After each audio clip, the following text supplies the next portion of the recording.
We walked through the snow this morning just to come by and say hello over here at Williams Art Glass. How are you? I'm good, thank you. Yourself, I'm sure? Good, good. Well, I'd like to welcome you all to Williams Art Glass and Sunset Antiques. This is a unique blend of businesses. We have a little bit of everything for everyone. One of our more recent additions to our inventory are military relics. I've been a military collector for years, and I decided most of the men who come in here are bored. So now they have something that they can look at. Very understandable. Right up here on the wall, I have some Civil War rifles. We've got some trench art over here, which are shells that were formed after artillery casings were ejected from the cannons. That's beautiful. What's the history of those? Who does that? That was done during World War I, which was a trench war by and large. And those shells were made by soldiers who had been taken from the front lines to the back, where oftentimes they sat for months doing nothing. It was a war of a lot of action in a little bit of time, and then a lot of waiting. And also they were made by prisoners of war. I have a collection of these, and I've started to bring them in to sell. What do they use to make that kind of, I mean, obviously... Hammers. Yeah. And little punches. It was very time-consuming and very laborious. So they're very interesting conversation pieces. Some I have were engraved with the battles, Verdun, others with the girlfriends or the wives' names. Interesting. An interesting offshoot of what happens in wartime when the soldiers are doing nothing. I just obtained a very interesting piece here. It's beautiful. This is a blunderbuss. Now, most of these were used on stagecoaches. Obviously, they're not a long-range weapon.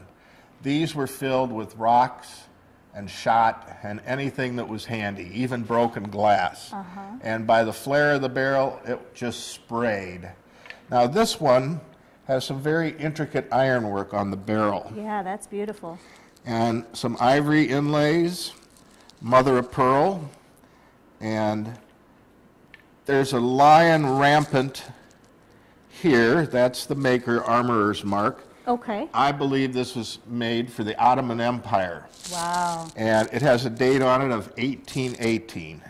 This is a flintlock, which was operated by a piece of flint placed here, striking this iron pan, and that ignited the charge that was packed into the barrel. Now this looks almost, is it like a maple or a burl wood? That's a burled walnut. Whoever owned this piece, this wasn't something common. This could have been a Royal Guard piece on a carriage. You can tell by the workmanship in them, a lot of them are just plain, nothing on them. This one they went to some detail in the ivory and the little inlays. So this is probably Circassian walnut, which is a species of walnut that you find in Europe. And you can still see, you know, the original knotting of the wood in places and the way it splits down. So they... A lot of times they overcharged these, and that resulted in a crack along the stock. I'm sure most of you have seen Pawn Stars. This is something that Chumley would like to fire. Well, this is a beautiful display. And over here on the wall, I have a very recent addition, which are these sword racks. Now, most of these are Civil War sabers, cavalry sabers, officers' sabers, etched, engraved sabers. This is a Japanese samurai sword. This was one that was issued to the non-commissioned officers, and this certainly saw some usage in World War II, as evidenced by the loss of paint on the handle. Now, this was not a blade made in the traditional way, but was a machined blade. That's why it was issued to non-commissioned officers. This is a West Point cadet sword.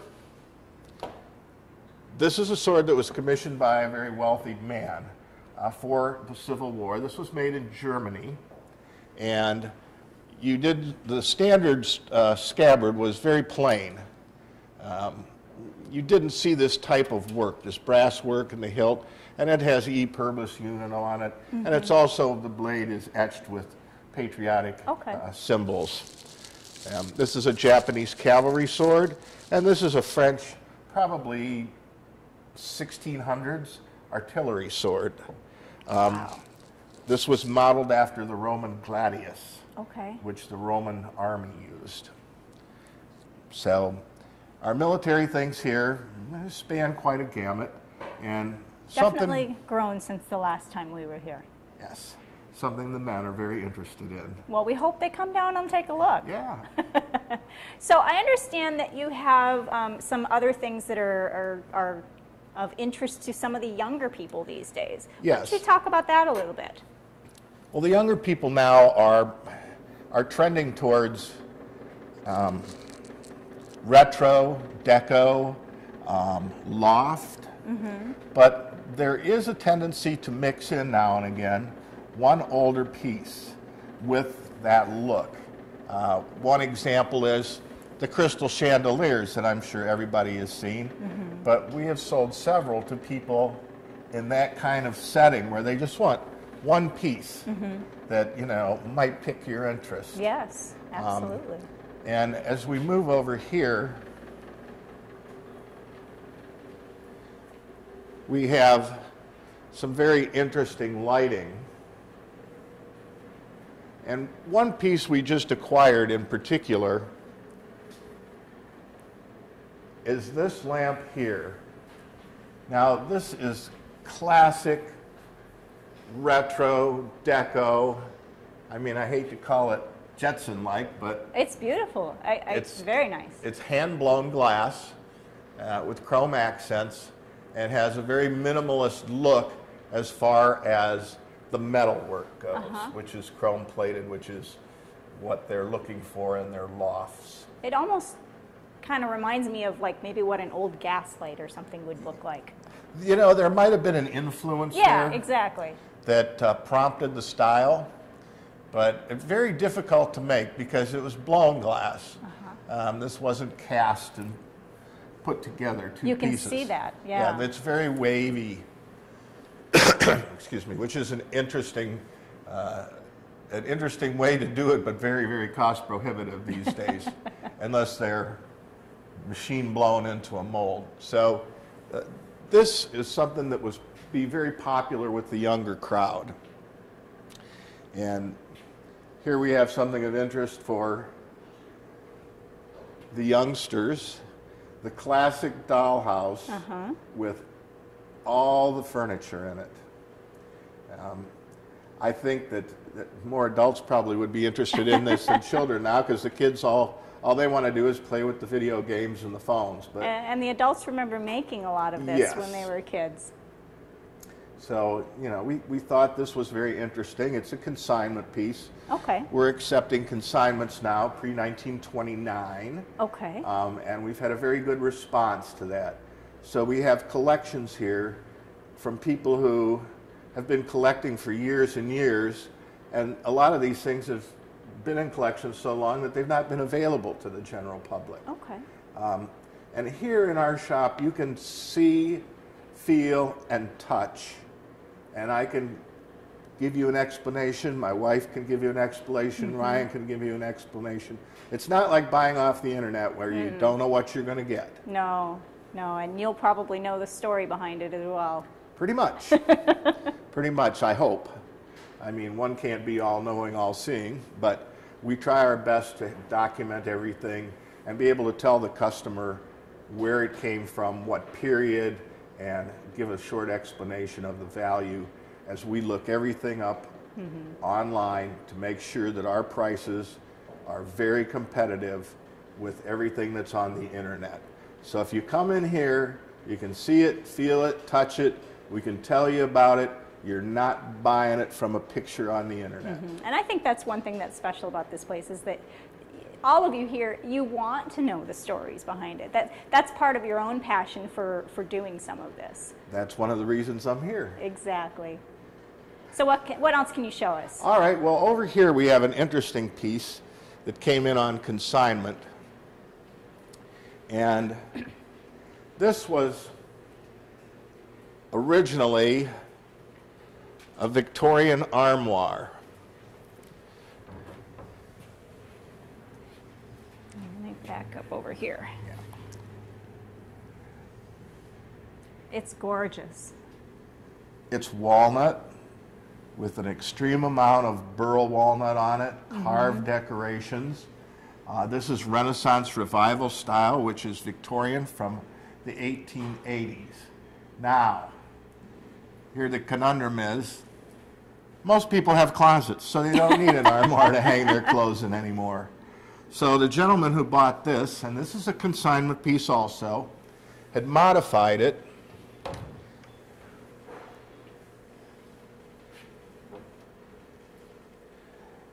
and turned it into a computer station where he could put his keyboard, and they actually bumped the back of it out a little bit, which if somebody wants to repurpose it is fine, but if somebody wants it back to the original, it'd be very easy for us to take this back to what it was originally. A very practical use for something that people might overlook normally. I find that the more useful an item is, the more interest you're going to get. I mean, sure, everybody wants a decor piece to put here and there, but if you can use it, it's much better than an ornament. So we have windows here, and you have something new in windows, don't you? With the paint and the... yes. Tell us about that. Well, we're doing some church restoration now that involves painting on glass. Now that's a European technique, and that's how the Europeans got their detail. For instance, these two windows here, the leaves, the faces, the gowns, all the detail is brought out by the painting. Now the American school in stained glass, which was started pretty much by John Lafarge and Louis Comfort Tiffany, used piecework to bring out the detail. So these windows were probably made in England or Germany and brought over here. They were in a demolished cathedral, and they were salvaged before the place was knocked down. And it's very detailed and very expensive to reproduce. I mean, one of these faces, to have the detail done like this in the face, now would run you $400 to $700 just for this one piece. It's beautiful. And a lot of the older churches have these in them, and we are able to restore them with the help of another gentleman who does the silk screening and the painting, and then we assemble the window, usually for restoration purposes. In fact, we're in the middle of a fairly large one right now. We've got another one coming up. So it's a service that not many people or studios offer that we're able to give to people who are looking to restore a window and don't know where to go. It's really one of your specialties here. Restoration is probably one of our very, very strong points in the store. There's not many people who know how to do a restoration and do it properly, so that the window doesn't look like somebody cobbled it together. So we're probably over picky on how we do our restorations, but if we do a restoration, it's going to be as close to the original as we can get it, usually within 95 to 99%. Now, part of that specialty is your manager, Ryan, correct? Yes, Ryan, who is now our master beveler, as I taught him, but after 30 years of beveling, my hands are not able to do it anymore. Ryan? Yeah, let's talk to Ryan. Welcome, Ryan. Hello, how are you? Good, good. Hey, it's nice to hear that you've reached a master status. What exactly does that mean? Well, after you achieve so many years of doing hand beveling, you just achieve that type of status there. And all the projects that I created for people and the challenges I came across, and basically people don't do it anymore. They rely on me to do it. So. Okay. And you've surpassed some of that too with some newer techniques and some things that most people don't do at all. Of course, of course. Excellent. A lot of people from around the United States come to me for that type of service because there's not many people out there. And of course, Rick Williams taught me everything I know when it comes to beveling. So he was taught by another guy, and it was kind of a chain, obviously, and he's passing it down to me. And I just had the knack for it. So. Okay, all right. So tell us about some of those special projects, the really unique stuff that you're doing. Really unique stuff. There's one window up here that it doesn't look like much, but it actually took a lot of time to do. Because when you bevel, you have to remove the material from the glass and then polish it out so it's optically clear. So this one here, you started out with a slab of glass.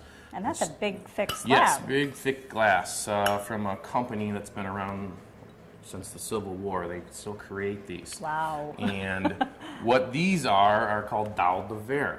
Dalle de verre is very thick glass, usually about 1 inch to 1.25 inch thick. And what I had to do is cut pieces out of this and bevel it. A lot of material to remove. How do you cut something this thick? Well, I was cutting it out by hand, but that really didn't work out that well. I was going to say, no, by hand is how you would normally do exactly. the smaller stuff. So 21st century, of course, they invented, you know, diamond cutting blades to cut this, to cut the blanks out. Then I go ahead and remove the material, of course. Okay. So, and then you get down to a bevel like that. Wow. Where it's very thick, very vibrant, many different colors you can choose from. But this is pretty much extreme beveling. I haven't noticed or heard of anybody doing this before, but obviously it was a collaboration of Rick Williams and Karen Williams and myself to create something like this that no one has ever done before. Now, I have to ask you, because yes, it's art and it's beautiful, but something like this is also very geometric. It's very mathematical. How do you get precision on this in terms of size and angle? Good question, because when I go ahead and do this is all by hand. It's, you know, sight, sound, even smell for that matter. And you just have to do it all by the experience that was taught to me. So there's no, you know, machines that do it or anything. This is all put it on the wheel and grind it away. No jigs or anything. So after you do it, 1,000 pieces, 10,000 pieces, you kind of get the knack for it and you just do it, and it's just like a second nature to you. That's just brilliant. Now, is the assembly of the pieces together any different than any of your other windows? Not necessarily. It's still the 120-year-old tradition of putting together a window, and obviously, you know, I guarantee the work until 120 years. So there shouldn't be any type of complications with it because it's basically the same traditional method. Okay, all right. So there's something else that you're seeing and doing, and that's the jeweled look. Yes. Jewels, typically they cast them, molten glass into a cast, and they're not as vibrant. They don't pop as much because they're not, you know, hand cut. Difference between a quartz crystal and a diamond. Basically, yes. So when you do create your own facets on the wheel, you create a, you know, vibrant piece. And that's basically what I do, make jewels all by hand. There's a really spectacular piece behind me here that never have seen before. Rick's been in the business for 45 years, never seen something like that before. It's just amazing. It's an antique window, and it's all hand-cut jewels, and it kind of got my wheels spinning where I think I can do this. Yeah. So I created another window that's in front of us here that it's all clear jewels, and I cut all the facets out all by hand. 4-stage process, you know, 60 hours involved, and we got ourselves a window. Yeah. Why'd you do it? I don't know. I just did it to do it, basically, to see what I can do. Well, you're an artist. I know you know you're a craftsman, but you're also an artist, so that's why. I've noticed a couple of things, and we'll have to get some shots of where you've taken either a traditional window or even some of your newer stuff and put mirrors behind them. That's brilliant. That would be I can definitely explain that process there, and it's really, really cool. Yeah, I'd love to see it. You want to walk over and show me one of your favorites? No problem. Okay. Thanks. Here we have 2 doors. You're going into a customer's home for a pantry. So an interior door. Interior door. Okay. Work with local wood makers. I make the door, and I supply the glass, of course. What I did in this particular case is take something like this, antique window, and I modify it. That's another specialty of ours, is we modify windows. As you can see, it's 2 windows stacked on top of each other. I had to cut it down, shrink it, because they had specific sizes right down to the 1/16 of an inch. And then she wanted to put a kind of a contemporary flair to it. So we added the glass around it to basically make the size and have that type of decor for her home. And then we placed a mirror behind it, which makes it pretty darn attractive. And you can't see through it, of course, so she doesn't have to see her whole pantry system. So this right here is, you know, a great representation of a modification, and I think it looks great. It really does. It's beautiful. And you could do this either with restored or even new. Yes, if you of wanted. course, of course. In this particular case, she had a antique, you know, appeal to everything, so she went to an antique. Some people want brand new, so then I can do brand new for them. So it all depends on what they remember in the past from, you know, my grandma had this panel or whatnot, sentimental reasons also, or then some people just say, make me a brand new one, I want you to do it like this, and I help them along with the process, of course. So, because everybody has some type of artistic, you know, ability in them, and I try to find that when I talk and have consulting with them at the, you know, at the portfolio table or even at their home, and see what they can achieve in their own mind, because it's still their custom panel. So I try to get the most I can information-wise out of them. And that's important to know, that you're not just, you know, people aren't just handing over an order to you and you're building something. You spend a lot of time with the customer to determine who they are and what they want. Exactly. Extremely passionate about my work. Of course, Rick and Karen are too. They taught me everything I know. And when it gets down to it, you got to have that passion. And when you, of course, having artistic ability, you know, sprinkled on there, of course, really flares it up for me too. But I have the passion. I like to work with people. I like to get their creative juices flowing and create something that, you know, is one of a kind for them, right? So when it comes down to it, when I ask them the first 2 important questions is what's the size and what's the budget? Because the size always, you know, matters because of how many pieces are involved. And then the budget, I can make something, you know, $500 to $5,000 and still kind of keep the same type of, you know, feel to it. So it all depends on those 2 more important questions when it comes to custom work. Oh, that's fabulous. Well, it's one-of-kind work, and it's because this is a one-of-kind place. Like you said, people from all over the country come here or contact here for particular pieces. I have to ask you, since you've been doing this for a while, do you have a favorite project or something that you just were truly inspired by, or is that just changing daily because you learn so much? Of course, it always changes. I myself, at my own home with my wife, we kind of go with asymmetrical patterns where it is just, you know, off the wall. And then basically when I get into different types of projects, they all kind of touch me in a certain way. So when it gets to, you know, a traditional panel, great, I can do it.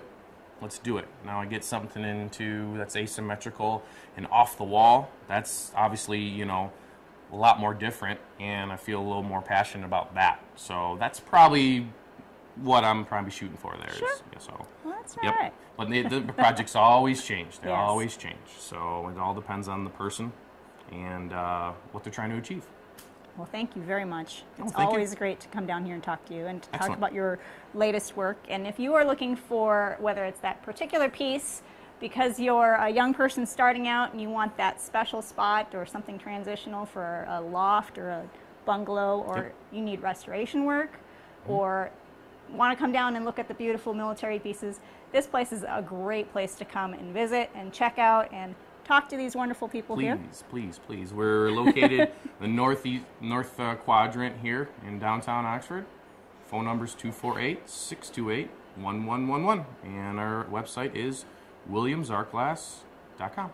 Thank you very much. And you have a great day, and can't wait to come back next time to see what you're doing. Yeah, thank you very much. All right. I noticed that you've even opened up this area back here a little bit more than in the past, too. Yes, this is a, a new area that we have. This is kind of a eclectic collection of different things that can be repurposed for whatever you'd like to use them for. We have wooden columns. We've got an old Detroit street lamp here. And we've got some industrial lighting, which is very popular among the loft and the younger folks. So this is kind of a seek and find room. So you've got an eclectic collection of just about everything here that you can repurpose for whatever you want. We've got some items on the wall. This is a perfect example here of repurposing. These are two ornate hand-carved legs from an old piano, probably from the 1800s. Piano. Yes, and there's marble on the top of them now, so you can use them in your decor for putting a vase on, a piece of artwork, a statue, or whatever you'd like. We've got a very unusual piece of motorcycle art up here. Okay. That was made from different pieces for your man cave or whatever you'd like to use it for. And I love the pedal car. Yeah, this is an old piece that some gentleman brought in. It's missing a few parts here and there. We haven't tweaked it up. It was a fire engine and ladders hung here, but they've gone to time. So they were probably wooden ladders. yes, exactly. So they did not withstand the ravages of time. So it's an interesting room. Many, many things here. And one of the more interesting things that we've done is we have old mason jars here. Now, I know they're reproducing these, but these are the genuine antique article. And this is a piece of gutter screening. I see that. That was cut and put in here so you can make a flower arrangement without having the flowers flop over. So, and you know, they're $8. So Great idea. Everybody can use them. We have them in clear, and we also have them in the more desirable blue. So you can find a purpose for everything. Yes. And this is the great kind of room to, like you say, just kind of hunt around and you might not even be looking for anything, but you're still going to find something you want. Exactly. And that was the purpose of this. And everybody seems to really enjoy it. Yeah. Poking around and looking for this or that. And, oh, I didn't know you had this. And, oh, my goodness, I've been looking for a soda fountain chair for years. So, is that what this is? Yeah, those are old soda fountain chairs with I love that. Twisted iron legs. These are also consignment pieces. We're doing very well with our consignments. It's good to know. And so everyone can come back here and enjoy themselves and poke around to their heart's content. Excellent. All right. Well, thank you very much. We do appreciate you letting us come back again, Rick, and always give us a call whenever you have new stuff to show us or another new project that's something worth seeing. OCT will always be welcome in my shop. Thank you so much. You're welcome. You have a good day. You too.